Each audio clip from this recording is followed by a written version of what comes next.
Salut à tous, j'espère que vous allez bien. Alors, si c'est la première fois que tu me découvres, je te demanderai de t'abonner, d'activer la cloche des notifications, de liker, de partager massivement la vidéo, de nous laisser également des commentaires. Alors, si cela est fait, je te dis merci pour ton geste.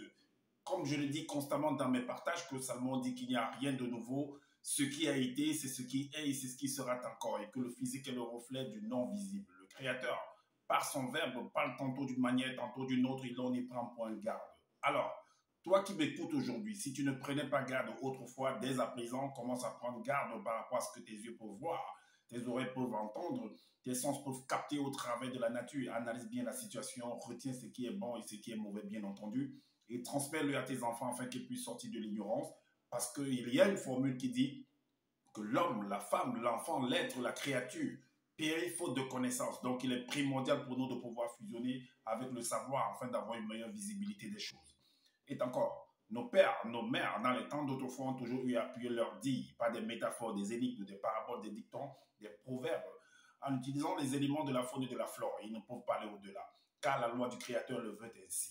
Nous sommes tous contenus dans un globe. Je dis bien, je pèse mes mots, personne ne peut sortir et ne peut y entrer. Alors, je reviens encore vers vous pour un décryptage, pour une analyse profonde par rapport à une sortie qu'a produit ce personnage, une vidéo qu'a produit ce personnage de Zulu Lassan sur les réseaux sociaux. Ce faux pasteur, ce bandit de grand chemin, c'est un arqueur, c'est un usurpateur d'identité. Il a fait une vidéo par rapport à la tentation et épreuve en fait de Jésus, ou peu importe, ou Christ, ou peu importe les noms que vous pouvez donner dans votre langue. Néanmoins, nous allons entrer dans ce sujet, nous allons analyser, vous allez voir ce qui en ressort. Donc, attachez vos ceintures, écoutez cette vidéo jusqu'à la fin, prenez des notes et analysez également. C'est important. Alors, donc, nous allons aller sur plusieurs phases et vous allez comprendre en fait que vous allez comprendre beaucoup de choses en fait. Pardon. Alors, la première phase, on va entrer en fait dans le livre de ce personnage de Zola. Ce livre, c'est qu'il a écrit, qu'il a copié bien entendu dans les Bibles classiques, dans le livre Secret des Nobles, dans le livre de Fabre d'Olivet, dans le livre d'Alan Kardec également, et dans beaucoup d'autres livres également, afin de faire croire que ça émane de lui. Pourtant, c'est faux. Alors, dans son propre livre, on va vous démontrer en fait, en utilisant son propre livre qu'il a écrit, ses propres propos, sa propre intelligence qu'il a manifestée là-dedans. On va vous démontrer en fait que Jésus n'est pas né avec le Saint-Esprit, selon ce que lui-même il a écrit.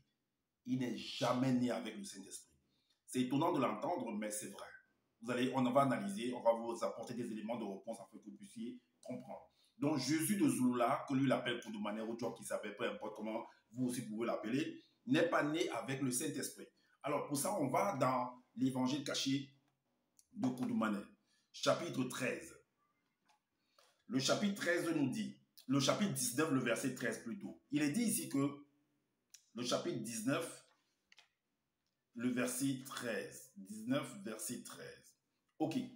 Il est dit ici que le titre, c'est l'intronisation de Dieu qui s'appelle, c'est le Jésus de Zulula. Il dit ici au verset 13 que dès qu'il fut intronisé, donc Jean-Baptiste, selon les Bibles classiques, va introniser ou bien baptiser, peu importe les synonymes que vous pouvez utiliser pour pouvoir qualifier en fait ce scénario, ce moment. Alors, donc Zola, lui, il est plutôt écrit ici que dès qu'il fut intronisé spirituellement par le moyen de l'huile sacrée, connue par les initiés, tous les cieux s'ouvrirent. Spirituellement, la puissance de l'arche de l'alliance issue de l'entité protectrice de l'arche sortie des eaux d'ici-bas, c'est-à-dire le Jourdain, et entra en lui aussitôt le verbe de l'Oba en tant que Saint-Esprit. Le verbe de l'Oba, là, pendant le baptême, pendant l'intronisation, voici ce qui va se produire.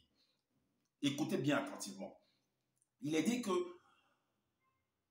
le verbe de l'Oba, en tant que, lui, il écrit Mundi Moussangi, c'est-à-dire Saint-Esprit, investit l'esprit de Dieu qui savait pour l'accompagner dans sa mission du visible. Donc, avant, il n'était pas encore investi.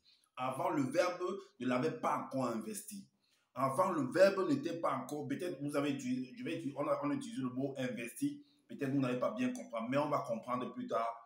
Il va utiliser un autre langage pour vous montrer qu'il n'est pas né avec le Saint-Esprit.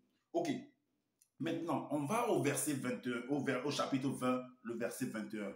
Il est dit que après ça, nous l'avons fait comprendre que même les Bibles le disent qu'après l'intronisation, après le baptême, qu'il allait dans un désert, soi-disant arrangé, je ne sais pas quoi.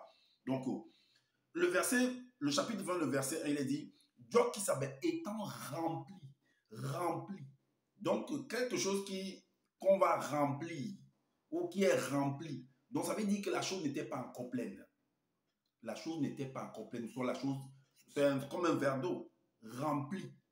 Donc, il a fallu qu'on remplisse. Donc, avant, il n'était pas rempli, en fait, du Saint-Esprit. Est-ce que vous comprenez? Très, très bien ce qu'il a écrit. C'est important. Moi, je suis là pour analyser et exposer cela.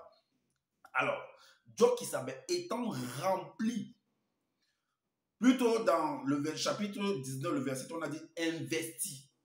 Donc, le verbe de Loba, en tant que Saint-Esprit, investit l'esprit de Dieu qui savait, qui est son Jésus. Mais au chapitre 20, le verset 1, il est dit, le Dieu qui savait étant rempli du Saint-Esprit de Loba, alla dans un désert rempli de mystères qui n'est point connu par les non-initiés, les blancs et les sans-mêlés, afin de réparer les fautes de ses aïeux, moto et moto dans le plan physique et astral.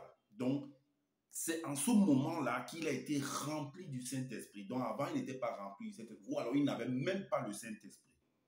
Parce que d'autres personnes vont essayer de dire que, mais attends, ils vont peut-être prendre l'exemple d'un verre d'eau. Donc, s'il n'est pas rempli, ça veut dire qu'il avait néanmoins un peu de Saint-Esprit. Mais quelqu'un qui a un peu de Saint-Esprit réussit à remplir une autre personne du Saint-Esprit, c'est la réponse que, ou bien c'est la question que moi aussi je pose. Quelqu'un qui n'est pas rempli, si on prend l'exemple d'un verre, parce que j'ai eu à discuter avec des personnes, ils m'ont dit que non, c'est un peu comme ils ont pris l'exemple d'un verre d'eau. Si le verre, ça veut dire qu'il y a quand même le Saint-Esprit, mais sauf que ce n'est pas encore rempli, ce n'est pas encore plein.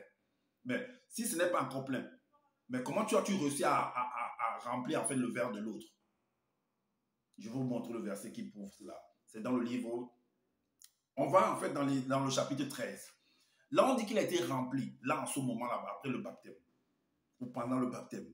Mais sauf que, au chapitre 13 de ce même livre-là, il est dit que, au verset 7, alors, Benengoudi, Gabriel que je l'appelle Benengoudi, se manifesta à Ouassé afin d'annoncer une bonne nouvelle à Eyoume, qui est mari, de la naissance miraculeuse d'un sauveur, de l'un des deux. Le verset 21 nous dit, mais Benengoudi lui répondit, le Saint-Esprit de Tété te couvrira. Ça veut dire t'investira, te remplira. Parce que couvrir quelqu'un, c'est le remplir en fait. Parce que quand il te couvre, ben, on ne voit plus ta silhouette en fait. Te couvrira de sa puissance. C'est pourquoi le Saint-Enfant, donc c'était un enfant saint, donc qui avait le Saint-Esprit. Mais comment se fait-il que dans le chapitre 19, le chapitre 20, c'est là-bas qu'il est rempli du Saint-Esprit? Mais vous ne vous posez pas les questions. C'est pourquoi je vous dis que cet enfant de Jésus, là, selon les Bibles classiques, ou bien selon Zoula, peu importe comment lui l'appelle, Dieu qui s'appelle, tout ça, n'est pas né avec le Saint-Esprit. Alors, on continue à lire. C'est pourquoi le Saint-Enfant qui naîtra de toi sera appelé fils du Père par plusieurs. Le verset 27 nous dit, c'est pourquoi le verset 27 va répondre en fait à ceux qui pourront penser, prendre l'exemple du verre d'eau, du verre qui est à moitié plein et qu'on va plutôt remplir maintenant. Donc ça veut dire qu'à moitié pleine, il y avait quand même le Saint-Esprit. Donc le fait que dans le chapitre 19, le chapitre 20, donc il a été rempli. Donc la goutte d'eau, comme pour dire que c'était plein, en fait, bouclé. Mais c'est faux, parce que comment se fait-il que le verre n'est pas rempli et toi tu remplis le verre des autres? Le verset maintenant dit, sa rencontre avec Kakane, c'est-à-dire Élisabeth. Alors, l'enfant est encore dans le ventre. Donc, ce Jésus ou bien ce Koudman est encore dans le ventre de Marie. Voici ce qu'il est dit. Quand Kakane entendit la salutation, tout simplement, d'Eyoume, c'est-à-dire Marie, l'enfant remua dans sa matrice et fut rempli du Saint-Esprit à travers Kakane. Donc, c'est Jean-Baptiste qui était dans le ventre d'Élisabeth. Jean-Baptiste a été rempli du Saint-Esprit. Donc, à partir de Jésus, bien de Job, qui savait peu importe le nom, lui, il a pu remplir Jean-Baptiste qui était dans le ventre d'Élisabeth, du Saint-Esprit. Mais pendant que lui n'était pas, lui c'est au verset 19, au chapitre 19, que lui vient être, pendant le baptême, que lui vient être rempli.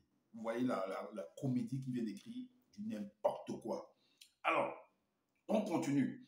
Donc, vous allez comprendre également, vous devez comprendre que la scène, en fait, où se déroule le baptême, tout ça et tout, c'est en Afrique de l'Est. Parce que c'est à Bethléem. Et Bethléem, c'est en Judée. Et Judée, c'est Juda. Donc, tout ça, j'ai déjà fait des vidéos par rapport à ça. C'est en Afrique de l'Est. J'ai démontré sur plusieurs de mes vidéos que Judée, c'est en Afrique de l'Est. Bethléem, tout ça, c'est en Afrique de l'Est. Alors, non là où Zoula, lui, veut raconter là. Alors, donc, on revient en fait au chapitre 20. Au chapitre 20, pour continuer, le verset 21. On va relire en fait ce verset. Le chapitre 20, le verset 1. On va relire. Parce qu'il nous fait comprendre que il est allé en fait dans un désert. Vous allez comprendre, on va ouvrir plusieurs fenêtres pour vous montrer en fait ce que ça représente. C'est une copie de ce que d'autres personnes, toujours dans la Bible classique, avaient déjà effectué. Et vous allez voir, c'est pourquoi je vous dis qu'en fait, ce personnage, je dis en fait, c'était un dissident. C'était quelqu'un qui était un opposant, en fait. Il s'opposait, en fait, à l'État, à la façon dont le gouvernement fonctionnait, en fait. C'est comme ça que beaucoup de personnes se lèvent souvent pour dire que pour pointer du doigt le gouvernement, que non, vous dirigez mal, vous devez abandonner. Donc, ainsi de suite. Si vous voyez comment ça se passe dans les pays, un peu comme avec les Gilets jaunes, qui pointent du doigt le gouvernement de Macron. Alors, il est dit ici que, donc, dans le verset 1, il est dit, Job étant rempli du Saint-Esprit, alla dans un désert rempli de mystères qui n'est point connu par les non-initiés, les blancs, les sans-mêlés, afin de reparer. Afin de reparer. Afin de reparer les fautes de ses aïeux. Mais toi, tu viens reparer les fautes de tes aïeux comment? Donc, tes aïeux, en fait, en quittant ces réalités, n'ont pas pu arranger leurs fautes. On verra cela. Ou es-tu bien placé pour pouvoir arranger les fautes de tes parents? Voilà pourquoi on va ouvrir. Parce que Moïse également va subir une initiation. Parce que l'effet d'aller au désert, en fait, vous allez comprendre qu'il y a une formation qui va se produire. Il y a une initiation qui va se produire au désert. Est-ce que vous voyez? Il y a une initiation, il y a une connaissance. Parce qu'il y a certaines personnes également... par exemple, l'événement qui s'était produit en Côte d'Ivoire où, par exemple, on s'est retrouvé avec deux présidents, Alassane qui était, par exemple, en train d'être intronisé président de la République, par exemple, à l'hôtel du Golfe, pendant que Barbeau, lui, était intronisé dans l'autre, je ne sais pas, dans son bunker ou bien dans son QG là-bas. Donc, ça faisait deux présidents. Est-ce que vous voyez? Mais avant que tout cela n'arrive, vous savez qu'il y a eu, en fait, il y a des gens conformes qui vont se former dans l'arrière-pays afin de pouvoir venir déstabiliser le gouvernement. Est-ce que vous voyez? Donc, il va aller au désert. L'exemple de Moïse va aller au désert par rapport à quelque chose, par rapport à un événement, une circonstance qui va se produire, il va se retrouver au désert. Et dans ce désert-là, il aura une initiation, il aura en fait une commission qui va lui être assignée en fait.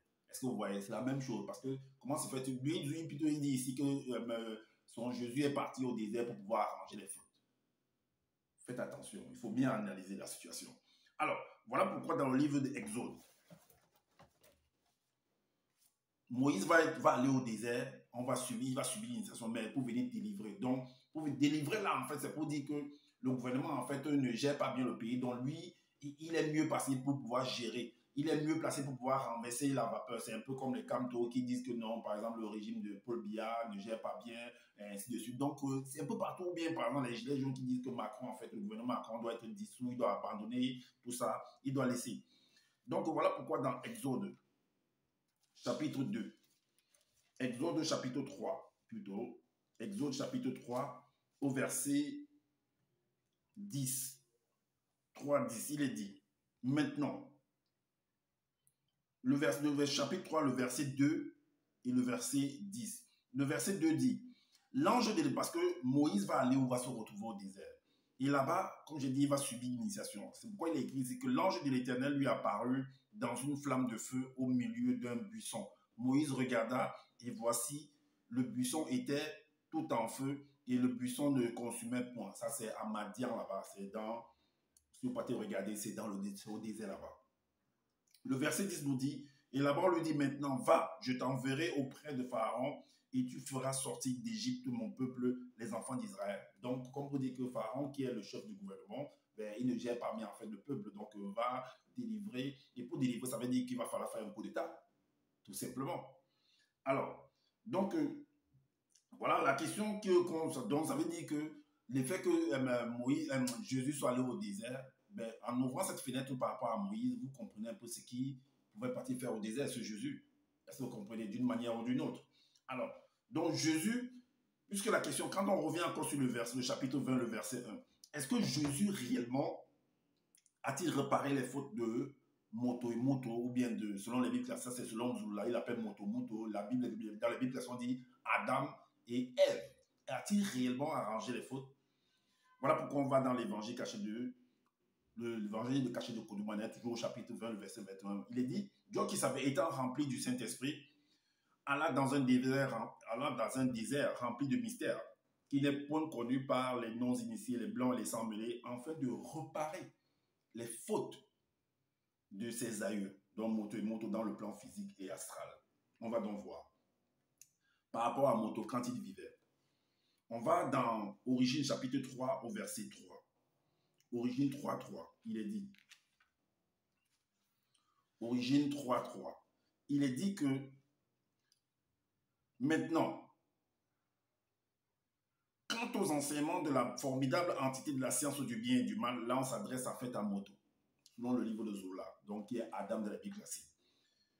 De la science du bien et du mal, qui est là-bas au loin de nous, dans le centre de l'enceinte du jardin, elle a dit à Moto, mais l'entité de la science du bien et du mal, garde-toi d'être initié par elle, car au jour même où tu recevras son enseignement, tu deviendras muable. Et si tu ne reçois pas,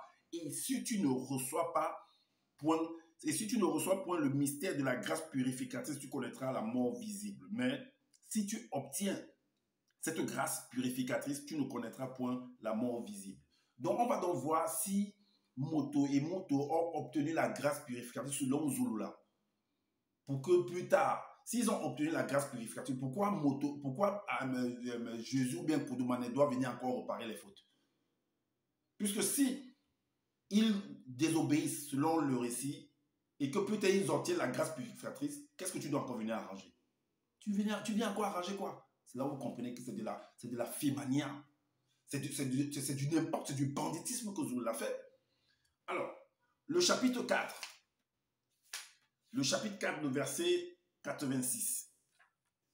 Qu'est-ce qu'il dit, Zoula? Il dit au verset 86 du chapitre 4, il dit au verset 86, il dit, heureux, là c'est pendant la mort, selon Zoula, pendant le dernier jour de Moto dans le visible.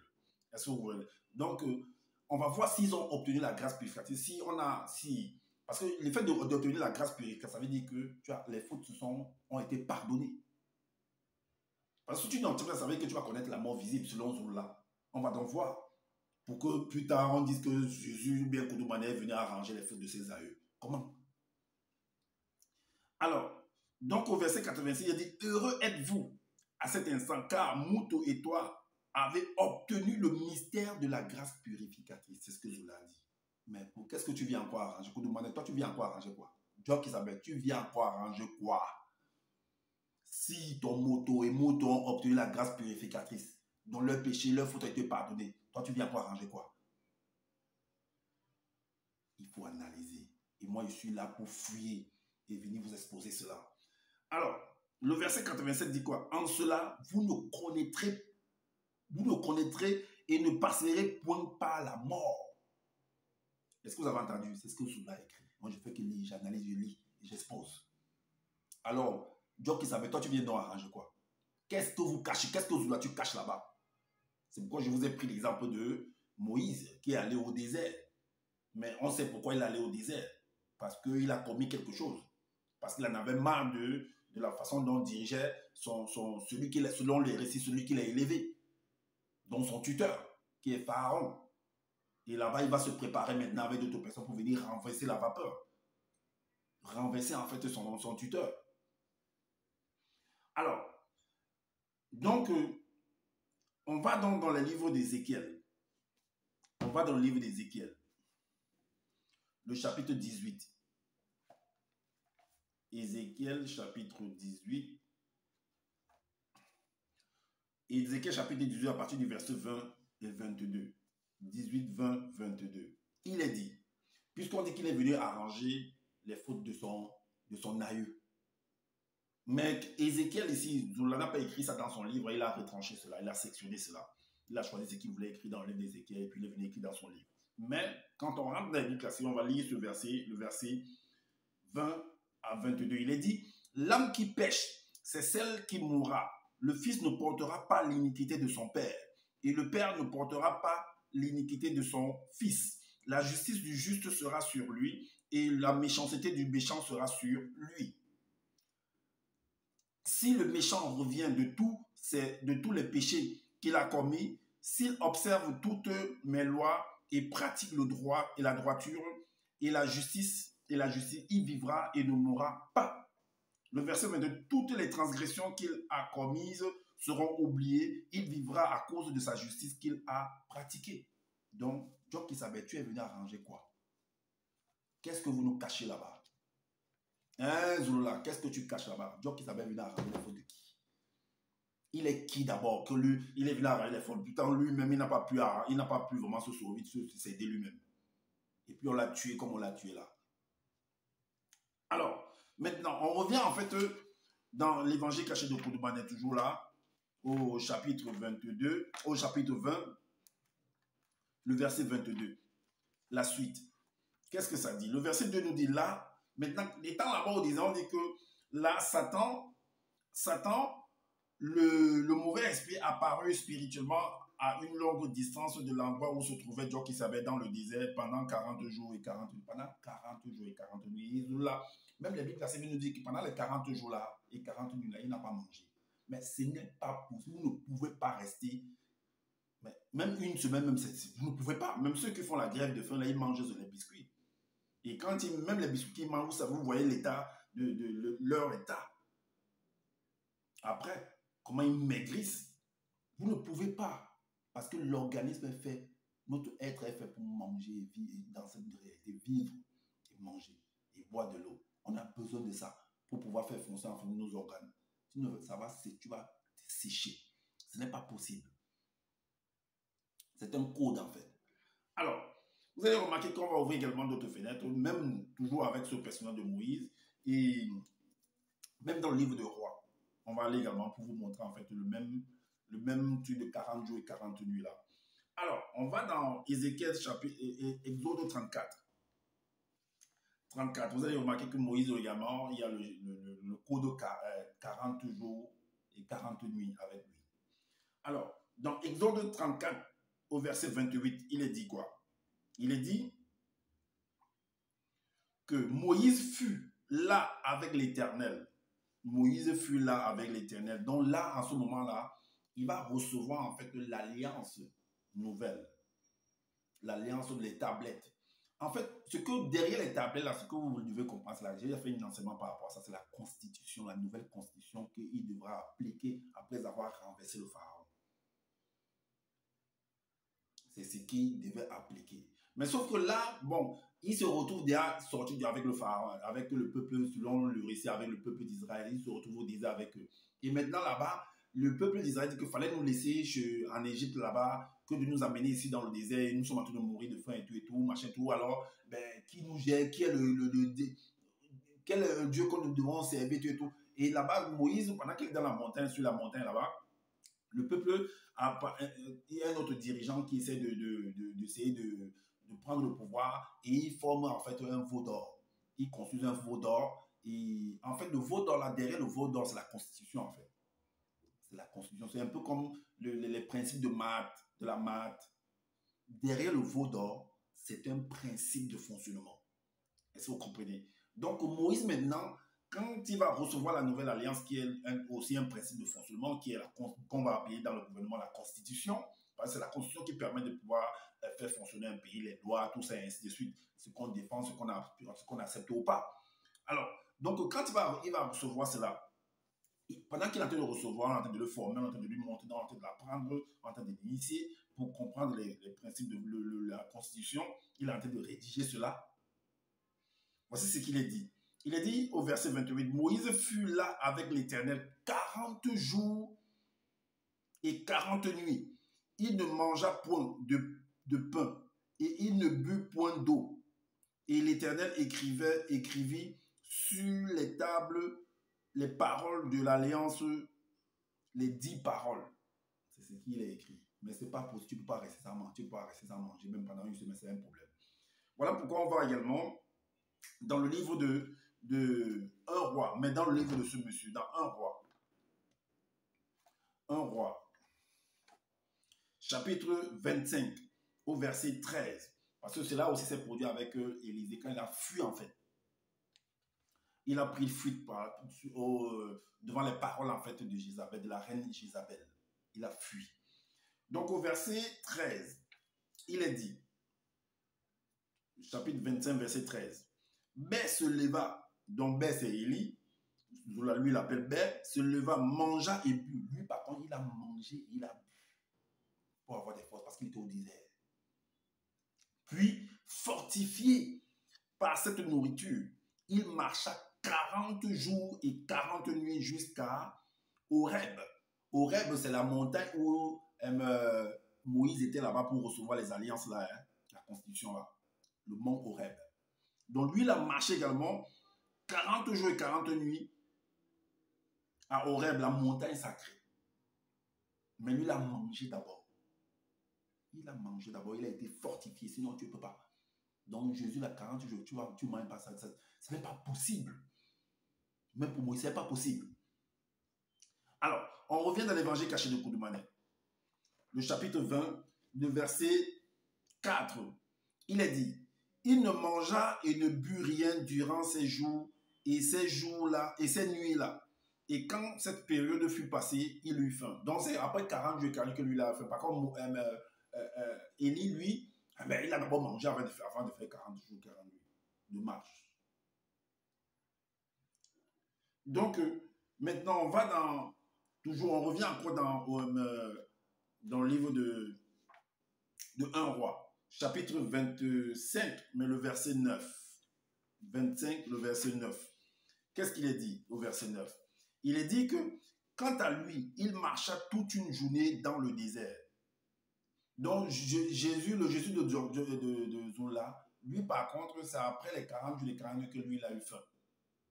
Mais au verset 9, c'est avec Élie, on dit, quant à lui, il marcha toute une journée dans le désert. Il vint s'asseoir à l'ombre d'un buisson après avoir fermé la porte, soit disant qu'il est parti fermer une porte, je ne sais pas quelle porte, n'importe quoi.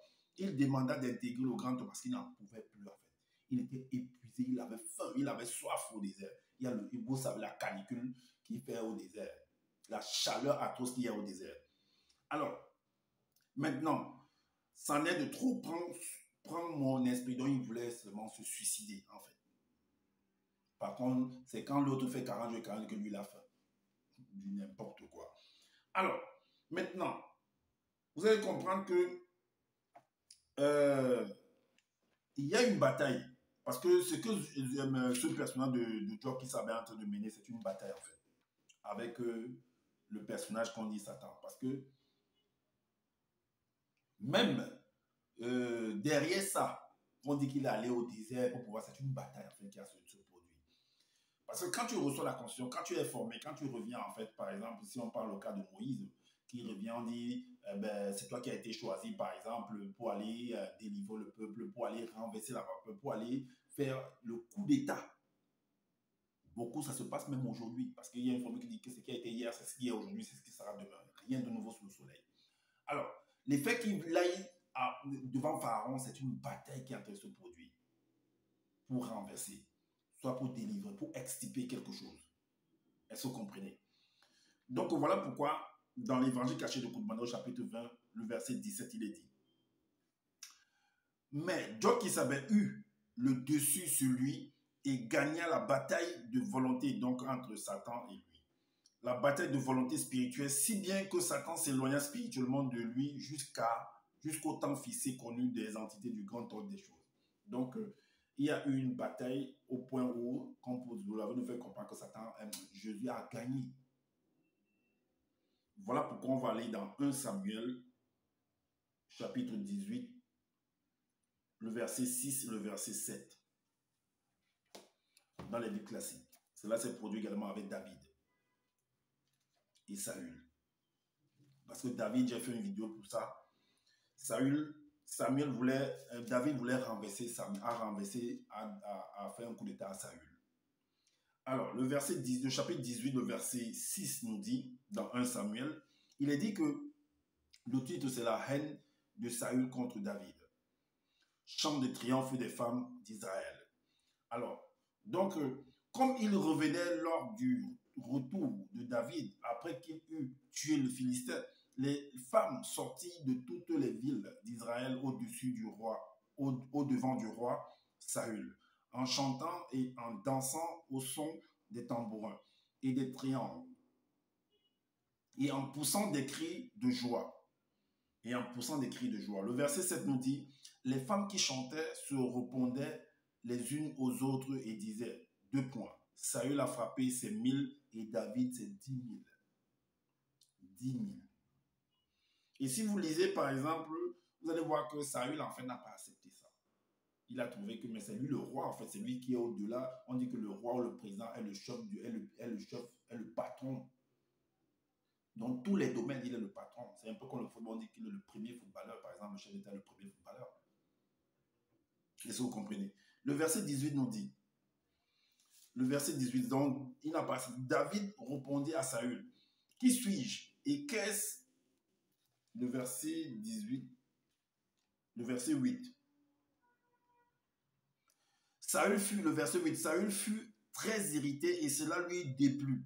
Il dit, on en donne 10 000 à David et c'est à moi que l'on donne les 1000. Il ne lui manque plus que la royauté. Est-ce que vous comprenez? Donc, qu'il fasse le coup d'état. En fait, là, vous comprenez en fait que David a fait un coup d'état à Saül. Tout simplement. Tout simplement.